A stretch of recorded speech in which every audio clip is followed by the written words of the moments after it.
یہ جو ہر وقت نیگیٹو کی منفی باتیں ہوتی ہیں نا کہ مسلمان ممالک کچھ نہیں کر رہے، کچھ نہیں کر رہے.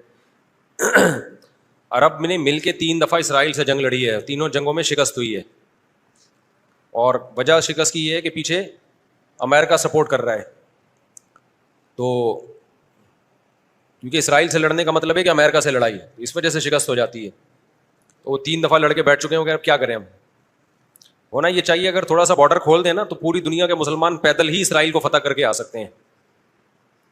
اتنی بڑی تعداد میں مسلمان ہیں اور ان میں جانے کا جذبہ بھی ہے کہ تھوڑا سا بھی راستہ کھل جائے تو یہ پیدل ہی ہوتے ہوتے اتنی بڑی تعداد ہے تو یہ 8-10 کروڑ تو ویسے ہی چلے جائیں گے. اسرائیل پہیاں پہیاں فتح کر کے آ جائیں گے. لیکن بات یہ ہے کہ جانے نہیں دیتے، راستہ نہیں ہے.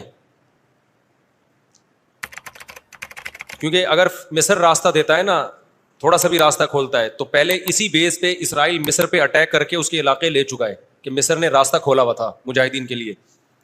تو اس بیس پہ اسرائیل نے آدھا مصر پہ قبضہ کر لیا. سمجھ رہے ہو؟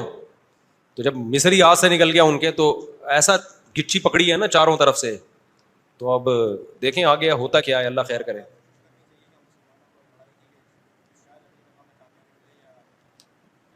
دیکھو ایسی لڑائی جس سے اگلی دفعہ اس سے بھی جائیں، یہ تو کوئی بھی دنیا میں عقل مند اس کا مشورہ نہیں دے گا نا. دیکھو مسئلے کا اگر حل سامنے نہ آ رہا ہو تو غلط حل کی طرف نہیں جانا چاہیے، یہ ذہن میں رکھیں. ایک آدمی بندوق لے کے آپ کو کہہ رہا ہے جیب میں جو کچھ ہے نکال دو. آپ کہیں میں تو نہیں دوں گا لیکن مسئلے کا حل بتاؤ. تو ہم کہیں گے اگر تمہاری جیب میں میزائل پڑا ہوا ہے تو وہ مسئلے کا حل ہے. اگر وہ نہیں ہے تو موبائل پکڑا دو اور پتلی گلی سے نکل لو. تو ایسا کام کرنا جس سے لینے کے دینے پڑ جائیں وہ تو نہیں حل ہے نا. تو ایسے موقع پہ دعا ہے، اور کیا ہے، بد دعائیں ہیں. دشمن کے خلاف بد دعائیں ہیں. کسی کے پاس راستہ ہے جانے کا تو جائے، 100 دفعہ جائے، اناؤنس کرے کہ یہ راستہ ہے، یہ یہاں سے نکل آیا ہے راستہ، تو سب پہنچ جائیں گے. ایک چیز اصولی طور پہ یاد رکھیں، جو چیز اختیار میں ہے اس میں انسان کمی نہ کرے، جو اختیار میں نہیں ہے اس کے بارے میں سوچے نہیں. اس سے ٹینشن کے سوا کچھ بھی حاصل نہیں ہوتا. کیونکہ جب آپ ایسی چیز کا سوچنا شروع کرتے ہیں نا جو آپ کے اختیار میں نہیں ہے، تو ہمیشہ وہ کام کر لیتے ہیں جس کا پہلے سے بھی زیادہ نقصان ہوتا ہے، جس کا پہلے سے زیادہ نقصان ہوتا ہے. میری پالیسی ہمیشہ یہی رہی ہے ہر معاملے میں، جو اپنے اختیار میں ہے چھوڑو نہیں، جو اختیار میں نہیں ہے پڑھو نہیں اس میں. سمجھ رہے ہو کہ نہیں سمجھ رہے؟ اگر ہم اس اصول پہ اختیار کر لیں بہت سارے معاملات ہمارے ویسے ہی سیدھے ہو جائیں گے. تو لوگ جو بلا وجہ فنٹر بننے کی کوشش کرتے ہیں نا، ہم یہ کر دیں گے، ہم وہ کر دیں گے، وہ فنٹر گیری ہی ہوتی ہے. ایک یوٹیوب پہ اور بلکہ اس پہ ٹک ٹاک پہ ایک بندہ آ رہا ہے، لڑکا بڑے غصے میں بیٹھا ہوتا ہے، یہ مولوی کچھ نہیں کر رہے، اسرائیل میں یہ ہو گیا، فلاں جگہ یہ ہو گیا، یہ یوں نہیں کر رہے، یوں نہیں. میں نے دفعہ کمنٹ کر دیا کہ تو کیا کر رہا ہے بھائی بیٹھ کے، تو بھی تو کچھ کرنا. کہہ رہا میں اکیلا کیا کروں، یہ مولوی کریں گے تو میں کروں گا. بھائی یہ مولوی تو کچھ نہیں کر رہے. وجہ اس کی ہے کہ مولوی کہتے ہیں ہم کیا اکیلے کیا کر سکتے ہیں، گورنمنٹ جب تک نہیں کرتی. تو جو دلیل مولوی دے رہے ہیں وہی دلیل آپ بھی دے رہے ہو کہ یہ مولوی چونکہ نہیں کر رہے تو میں اکیلا کیا کر سکتا ہوں. تو بات یہ کر آپ بھی نہیں رہے.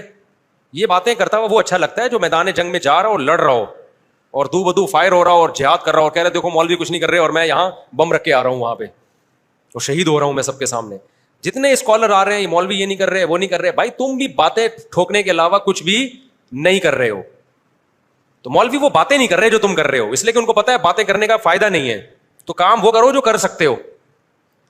سمجھتے ہو کہ نہیں سمجھتے؟ ایک خاتون نے اپنے شوہر سے کہا نا کہ سوئٹزرلینڈ جانے پہ کتنا خرچہ ہوگا، میں سوچ رہی ہوں کہ ہم سوئٹزرلینڈ چلتے ہیں، کتنا خرچہ ہوگا؟ اس نے کہا بالکل بھی نہیں.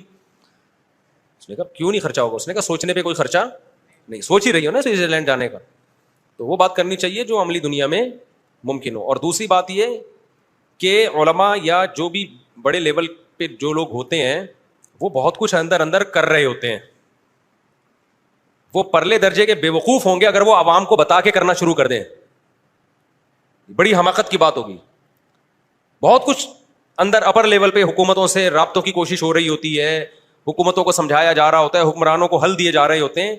تو یہ نہیں ہوتا کہ جو بھی کر رہا ہے نا کہ میں جا رہا ہوں آرمی چیف سے ملاقات کے لیے اسرائیل کے مسئلے پہ بات کروں گا، یہ میرا یوٹیوب چینل ہے آپ لوگ دیکھ لیں، میں جا رہا ہوں ٹاٹا دیکھو میں اپنی ذمہ داری کیا کر رہا ہوں پوری کر رہا ہوں. اسی طرح آرمی چیف کہے لوگوں میں جا رہا ہوں اسرائیل کے مسئلے پہ فلاں سے بات کرنے کے لیے، دیکھا آرمی زندہ باد. ایسا نہیں ہوتا. بڑے پیمانے پر جو گیم کھیلے جا رہے ہوتے ہیں وہ خفیہ ہی ہوتے ہیں، وہ عوام کو نہیں بتائے جاتے. تو بہت کچھ ہو رہا ہوتا ہے. اب سعودی عرب کا بادشاہ کیا کچھ کر رہا ہے ہمیں نہیں پتا, تو ہمیں نہ تعریف کرنی ہے کیونکہ ہو سکتا ہے وہ جھوٹی تعریف ہو, اور نہ ہم نے برائی کرنی ہے کیونکہ ہو سکتا ہے وہ جھوٹی برائی ہو. ہم نے چپ کر کے بیٹھنا ہے, اپنا جو ہم کر سکتے ہیں وہ کریں, کسی کے خلاف یہ کچھ نہیں کر رہے, وہ کچھ نہیں کر رہے, یہ یوں نہیں کر رہا, وہ یوں نہیں کر رہا, تو بھائی تو کیا کر رہا ہے؟ تو بھی تو یہی کر رہا ہے کہ وہ کچھ نہیں کر رہا تو یہ کچھ نہیں کر رہا تو وہ کچھ نہیں کر رہا, اور یہ تو بھی تو یہی کر رہا ہے, تو اس سے بہتر ہے کہ تو بھی کچھ نہ کرتا. کیا خیال ہے؟ یہ جو حدیث میں آتا ہے کہ قرب قیامت میں یہودی پتھر کے پیچھے چھپے گا تو پتھر بولے گا کہ یہ میرے پیچھے یہودی ہے, فقتلہ یا مسلم ھذا یہودی ورائی فقتلہ, اس کو قتل کر دو. تو پتھر بولے گا کا کیا مطلب ہے؟ پتھر بولے کا مطلب پتھر بولے گا, پتھر کا باپ بھی بولے گا, آواز آئے گی, معجزہ ہوگا, تو ایک لڑائی ہوگی. لیکن خوب سمجھ لو, نبی صلی اللہ علیہ وسلم نے جو بھی پیش گوئیاں کی ہیں نا قرب قیامت کی, ان پیش گوئیوں کو محدثین فقہ کے ابواب میں ذکر نہیں کرتے, کتاب الاحکام میں ذکر نہیں کرتے, ان کو کتاب الفتن میں یا کتاب علامات ساعہ میں ذکر کرتے ہیں. احکام کا مطلب کیا ہے؟ یہ کرو, یہ نہیں کرو, یہ حلال ہے, یہ حرام ہے. تو جو آرڈر کی حدیثیں ہیں نا ان میں ذکر نہیں کرتے, یہ بتانے کے لیے کہ یہ علامتیں جب پورا ہونے کا ٹائم آئے گا خود ہی ہوں گی. ہم نے ان احادیث کو دیکھ کے خود سے کوئی کام نہیں کرنا ہے, ہم نے وہ کرنا ہے جو ابھی گراؤنڈ ریئلٹی ہمیں کرنے کا کہہ رہی ہے. نہیں یہی بات سمجھ میں؟ آپ نے سن لیا کہ حضرت عیسیٰ علیہ السلام قرب قیامت میں نازل ہوں گے, 100% ہمیں یقین نازل ہوں گے. حضرت مہدی آئیں گے, 100% ہمیں یقین حضرت مہدی آئیں گے. ہمیں پتا چلا جی شام میں حضرت عیسیٰ علیہ السلام نازل ہوں گے, ہم نے کہا ہوں گے نازل, یقیناً ہمارا عقیدہ ہے. آپ نے کہا چونکہ شام میں نازل ہوں گے تو چلو شام چلتے ہیں, اور اس مسجد میں جا کے آپ بیٹھ گئے اور اعلان جہاد کر دیا کہ اب میں یہاں سے قتال شروع کرتا ہوں, عیسیٰ علیہ السلام تو آئیں گے اور میری مدد کریں گے. پتا چلا آپ نے لڑائی شروع کی اور آپ کی ایسی کی تیسی ہو گئی اور عیسیٰ علیہ السلام آئے نہیں.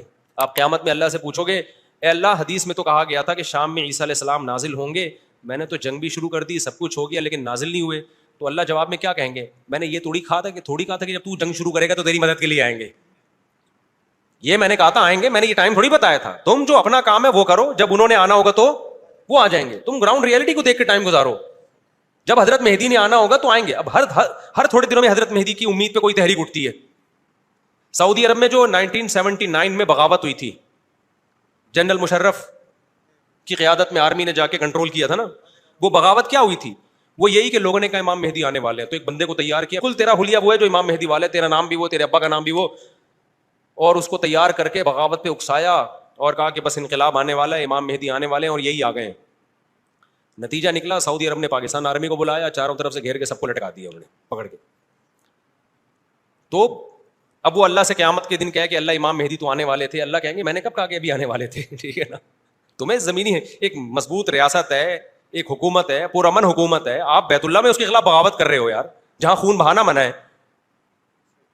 احکام کی حدیثیں جب فقہا بیان کریں گے نا اس میں علامات ساعت نہیں ہوتی. احکام کی حدیثوں میں فقہا کیا بیان کرتے ہیں؟ احکام کا مطلب جو آرڈر سے متعلق, ان میں مسلم کی حدیث ہوگی, بخاری کی حدیث ہوگی, اسمعوا واطیعوا ولو سلط علیکم رجل حبشی کأن رأسہ ذبیبہ, سنو اور اطاعت کرو, تم پر حبشی غلام بھی مسلط ہو جائے. جب بادشاہ بن گیا, جب وہ حکومت کا جب حاکم بن گیا تو آپ اس کے خلاف بغاوت نہیں کرنی. مسلم کی حدیث ہے جب مسلمانوں کا ایک امیر بن جائے جو اس کے خلاف کھڑا ہو, کائنا من کان فقتلوہ, جو بھی کھڑا اس کو قتل کر دو تاکہ مسلمانوں کا اتحاد نہ ٹوٹے. یہ احکام کی حدیثیں ہیں. سمجھ میں آ رہی ہے بات؟ تو ہم نے ان احکام کی حدیثوں کو فالو کرنا ہے, اور جو قیامت سے متعلق ہیں ان پہ یقین رکھنا ہے, ان میں امیدیں ہیں ہمارے لیے کہ ایک دن اللہ ہماری مدد کرے گا. ہم سے نہیں ہوگا تو عیسیٰ ابن مریم کو نازل کرے گا, اور عیسیٰ ابن مریم تو وہ ذات ہیں جن کا یہودی بھی انتظار کر رہے ہیں, عیسائی بھی اور مسلمان بھی. یہودی ان کو کہتے ہیں مسیح دجال, معاذ اللہ, وہ کہتے ہیں ہماری مدد کی, جو یعنی ان کو عیسیٰ تو نہیں مانتے وہ, لیکن وہ ساری علامتیں فکس کر دیتے ہیں کس پہ؟ کیونکہ ان کی کتابوں میں بھی ہے نا. تو شرارت کر کے حضرت عیسیٰ سے ہٹا کے وہ اپنے کسی نجات دہندہ کی طرف لے کے جاتے ہیں. عیسائی کیا کرتے ہیں؟ عیسیٰ ابن مریم نازل ہوں گے ہماری مدد کے لیے, یعنی عیسائیوں کی مدد کے لیے. اور مسلمان کیا کہتا ہے؟ بھائی عیسائی مذہب بھی باطل ہے, یہودی مذہب بھی باطل ہے, منسوخ شدہ مذاہب ہیں. عیسیٰ ابن مریم حق کی خاطر آئیں گے, اور حق مذہب کیا ہے؟ ان دین عند اللہ الاسلام, اور اس میں اسلام کے پاس صرف نرے دعوے نہیں ہیں, دلائل بھی ہیں. اسلام کو آپ کمپیئر تو کریں دوسرے مذاہب سے, کوئی جوڑ ہے ہی نہیں اسلام اور اسلام کے مقابلے کا. تو حضرت عیسیٰ کے نزول کا تو صرف غامدی صاحب نے انکار کر دیا ہے, ورنہ تو حضرت عیسیٰ کے تو تمام آسمانی مذاہب ان کے نزول کے قائل ہیں. لیکن کمال کی بات ہے کہ غامدی صاحب اتنی بڑی بڑی چیزوں کا انکار کر کے بھی ایک مذہبی اسکالرز اور براڈ مائنڈیڈ اور ان سے علمی اختلاف, ٹھیک ہے نا. اور رفع الیدین کا مسئلہ جو ہمیشہ سے اختلافی ہے, اس میں ہم گمراہ بھی ہیں, اندھے مقلد بھی ہیں. تو یہ آج کل کے اسکالرز میں اعتدال نام کی کوئی چیز نہیں ہے. یہ علمی دلائل نہیں ہوتے, ان کی اپنی ایک خاص قوموں سے نفرتیں ہوتی ہیں ان کو, جس کو وہ مختلف طریقوں سے اجاگر کرتے ہیں. سمجھتا ہے کہ نہیں سمجھتا؟